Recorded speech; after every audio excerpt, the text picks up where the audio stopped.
You don't need all these gadgets and stuff like that. I don't have refrigeration at all.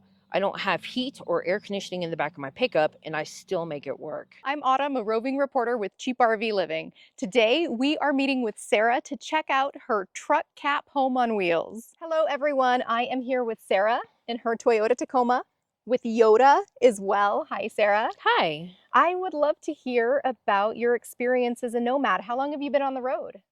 I have been on the road since January 4th of this year, 2024. I wanted to do something different with my life. I didn't feel right in a sticks and bricks. I moved constantly and I really had a hard time establishing roots. And so when I realized this was possible, took a jump. So it's been about 9 months or so, close to. How has it been for 9 months? Honestly, it's amazing. I wish I would have done this 20 years ago. And just being able to wake up and sit by a river and drink coffee and just appreciate the morning. And I don't know how many times I talked to my dog. I said, we got a pretty good life here. Curious to hear, how do you support yourself on the road? I am on disability, so I don't make much, but I make do with what I got. I've learned a few things on the road to make my dollar stretch. I love this. And in fact, I think it would be really helpful for some of our viewers if you had some tips to make that dollar stretch, because a lot of folks are in the same boat, whether it's Social Security, whether it's disability, or even just a limited retirement. But people want to experience this amazingness that you're talking about. My biggest thing is be open to change. Have a plan A, plan B, plan C in place as far as picking places to go. Never turn down a free meal. Food bank, food bank, food bank, food bank. My biggest expense is my gasoline and food. You don't need all these gadgets and stuff like that. I don't have refrigeration at all. I don't have heat or air conditioning in the back of my pickup, and I still make it work. Yeah. Do you follow the weather? Is that kind of one of your Yes, yes. Mm-hmm. So I followed the weather, elevation. I've been doing this since the beginning of the year, and I've experienced almost every single day of nothing but springtime temperatures. Wow, that's fantastic. So you're really following it closely. 100%, Yeah. 100%. Can you share with us a little bit about what your experience has been like meeting other people on the road? I've met a lot of great people on the road, men and women, young and old. One thing that I do is to meet these people, I use food because we all need to eat. Right. And so I'll say, "Oh, I've got all this food and I need to cook it, otherwise it's going to go bad. Would you like a plate?" And so that's usually how it starts. Nice. That's a great tip. A way to like break the ice, so to speak, or break the bread, literally. Yeah. So far I'm at 100% success rate. And that's a really good rate. Yeah, that's really good rate. I'm really excited about meeting someone who's in a truck and camper. We don't see that all that often. Can we take a look? Yeah, absolutely. Let's go. All right. This is my 2012 Toyota Tacoma.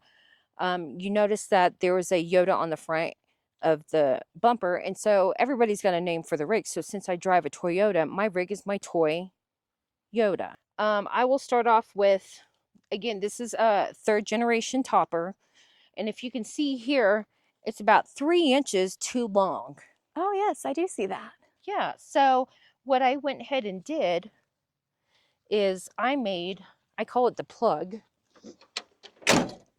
This is 2x4s on here, and then I believe it's a 1x6 on here. And so what I did is I screwed these on here and I cut these notches here so that when I'm parked somewhere and I need to go inside or whatever the case may be, this still locks. Oh, what a great idea. So that actually creates that more of a seal. This is my bed. This is the one time being short. It has been helpful. So it's smaller than the twin. It is 24 inches by 68 inches long. It is 9 inches high, so it is actually sitting on my wheel well on this side. Well, I've got a foam mattress on top, and then for more comfort, if I'm somewhere where it's really cold, I have an inflatable air mattress. And so that gives you extra insulation. Extra insulation. Wow. And then I've got a military style wool blanket. And I've got a 30 degrees rated sleepy bag. You're staying warm. Yes, because I have no hair by choice. I have wool hats that I used to knit. And so it can get quite warm. Plus I have a small dog. And between me running hot at night as it is and having a small dog with me, I've never gotten cold. Are you able to pop open these windows, or do you keep those shut while you sleep? During the day, I pop them open for airflow because, again, I don't have air conditioning. So if I'm in a right airflow, I can have the toolbox window open and then this window open. Oh, so those open. Those open a lot. Okay. Open. So that's kind of the airflow that I get. And so I've, when it gets warm really warm during the day, me and my dog will take a nap just right there and have the windows open. These little wire things, and these are actually the things that you would slide under a shelf in a kitchen cabinet to add a little bit more space. And so since I didn't have an opportunity to slide it that way, I just bent it and flipped it over. That's a great idea. And so that's kind of my easy to get to type of storage. I've got some S hooks here for that. I've got a little locker magnetic thing that I got from Dollar Tree to hold my toothbrush and toothpaste. Oh, that's a great idea. So that's just Dollar Tree and it's for like a school locker? Yes. Oh, that's fantastic. Yes. And then I've got these hooks. And so this is kind of like, washing or drying my hands after washing dishes, or maybe drying my dishes off.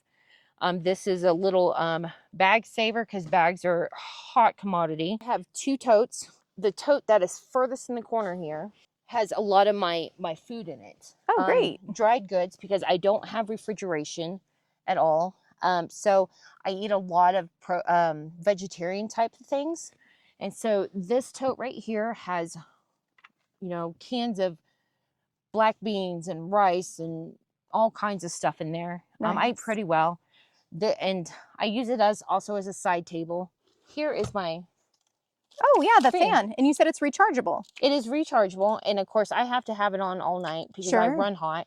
And so I just have it constantly plugged into my little power station. It's a 300-watt Rock Pals. So because I have this, I am able to run, I have multiple ways of cooking because I'm on my own, and oftentimes if one kind of fails, I need an alternate way. Sure. So I have a small rice cooker. And the 300-watt power station runs that? Correct. And so this is actually only 200 watts. My tailgate is often my seat, my preparation area for cooking, whatever I may need, it's usually on my tailgate. So underneath my bed, I do have storage underneath there as well. And again, every little bit helps. This is a snap bowl. And so what it is, it's made out of the same material that cutting boards made out of, the flexible ones. And then so it's a cutting board. If you put it together, it is a bowl. Oh my goodness, did you make this? No, this was one of those, I've browsing Amazon videos, and this was the newest and latest gadget for backpackers, because a lot of times they need things that are very lightweight and compact. So what a great idea. And it holds water just fine. This thing right here is my wash station. So this is a pre-made mix. It's got a lot of water and a little bit of soap. If I just need to wash my hands off real quick, I just go like that. And it has just enough soap to get by. How long would you say a full container of that would go? I would say a full container, probably about 2 weeks. One of the things I've come to realize is everything is a compromise. So because it is hard to make beds, I'm primarily make my bed through this window. Oh, yeah. Which helps. But if I had the sliding glass window, I couldn't do that. Right. Is there a pass-through? No, there is no pass-through. One of the cool things about this is this side is a toolbox. So I have a power drill, a Ryobi power drill.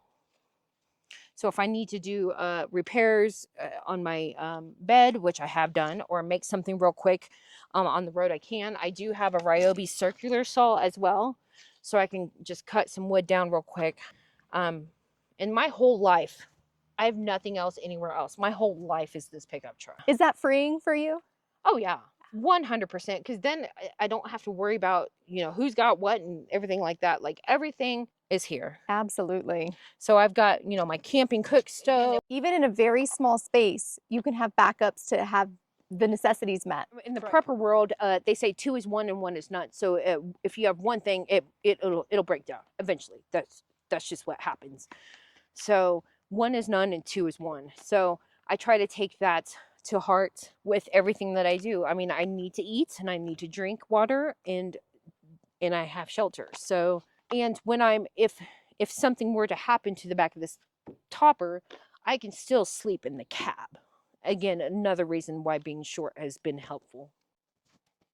The $1,000,000 nomad question: how do you go to the bathroom? Very carefully. So this is where I do number 1 and do that. And then for number 2, I just use an empty coffee tin and I line it with a dog poop bag. That is a great idea. Sarah, I'm curious to hear any safety tips or how you address safety concerns as a solo female on the road. Always have a plan B and a plan C because you just don't know what happens. It could be a sudden change in weather that was unexpected, or you just didn't get a good vibe from a place, so you need to find another place. And trust your gut. Oh my gosh, trust your gut. If it doesn't feel right, don't force it. Be aware of your surroundings. Don't be on your phone all the time. You know, if you're parked somewhere, you know, kind of get a look around, you know, see what you can see. And whenever I park, I always park in a way to where I can just hop in and go. I don't need to do a U-turn or do a 15-point turn. I can just hop in the truck and go. Sarah, I'd be curious to hear, for anybody who's out there who's right on that edge of jumping into the nomadic life, but something's holding them back, what would you say to them? Fear's a liar. And you can be afraid of all kinds of things all day long, but if you're just smart about it and think it through, oftentimes the fear is nothing. Fear is just going to ruin your day. Well, Sarah, thank you so much for sharing this awesome truck camper and your experience with us. Thank you for having me. I really enjoyed showing off my mansion. You guys know the drill. If you like this video, hit that thumbs up button, like, comment, subscribe.